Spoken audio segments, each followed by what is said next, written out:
Bonjour peuple de Dieu, aujourd'hui je vais vous donner la bonne nouvelle qui est la parole de Dieu. Dans Proverbe 25, verset 21 qui nous dit: si ton ennemi a faim, donne-lui du pain à manger, et s'il a soif, donne-lui de l'eau à boire.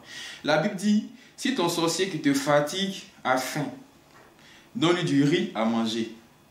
Si le démon vient à ta porte et qu'il te dit qu'il a faim, donne-lui à manger. Et s'il te dit qu'il a soif, donne-lui de l'eau à boire.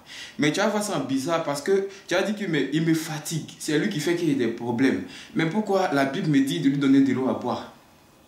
Mais celui qui ne comprend pas ça, il va toujours rester dans la méchanceté. La Bible dit, même si ton ennemi te demande de l'eau à boire, donne-lui à boire.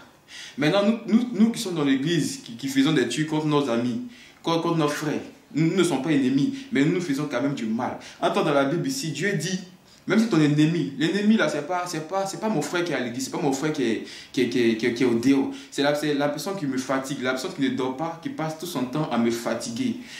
C'est lui qui est mon ennemi. Mais Dieu dit, si cette personne-là, si ton sorcier, si ton démon te fatigue, si cette personne-là vient à ta porte et qu'il pleure et qu'il dit qu'il a envie de boire de l'eau, donne-lui à boire. La Bible dit, donne-lui à boire. Mais si ton ennemi vient frapper à ta porte, qu'il te demande de l'eau, qu'il te demande à manger, que tu ne lui donnes pas, c'est-à-dire que tu n'es pas dans la parole de Dieu, tu ne marches pas selon la parole de Dieu, c'est-à-dire, parce que Dieu a écrit ça, si tu ne marches pas selon ça et que Dieu arrive, tu ne seras pas parmi ses enfants. Parce que tu ne marches pas selon la gloire de Dieu. Tu as la colère en toi. Tu ne marches pas selon la gloire de Dieu. Donc si tu veux hériter du royaume des cieux, Dieu dit, sois bien avec tes ennemis. Parce que toi-même tu es pécheur. Si Dieu voulait garder tes péchés là, au fond, mais nous sommes les ennemis de Dieu. Nous sommes les ennemis de Dieu. Parce que Dieu n'aime pas le péché. C'est le diable qui est péché. Et Dieu c'est le bonheur, c'est le paradis. Maintenant, si toi, tu es dans le péché, tu as dit que tu n'es pas Dieu. Mais Dieu, malgré tous tes péchés, Dieu te donne à manger. Malgré tous tes péchés, Dieu te donne à manger.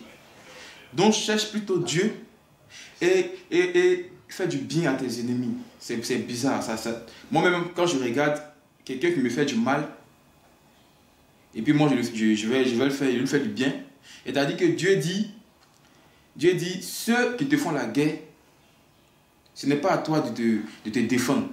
Mais c'est Dieu lui seul qui peut faire la guerre à ta place.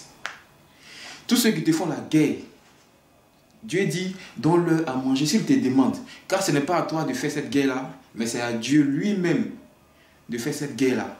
Et si tu marches selon cette parole, de Dieu, tu verras que tout sera bien dans ta vie. La vie sur terre, c'est rien. La vie sur terre, c'est temporaire.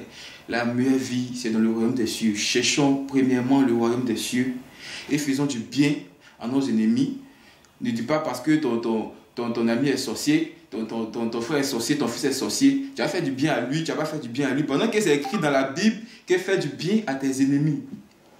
En tant que ton sorcier là, lui, c'est pas ton ennemi. Hein. Lui, c'est quelqu'un qu'ils ont mis devant pour te fatiguer. Lui, c'est pas ton ennemi. Cherche plutôt celui qui ton sorcier bénit là, celui qui ton sorcier prie. C'est-à-dire le diable. C'est le diable qui est ton vrai ennemi. Donc, ne fais plus toi-même tes guerres. Laisse Dieu faire toi-même tes propres guerres. Et puis, prends soin de tes ennemis. Et que Dieu nous bénisse. Amen.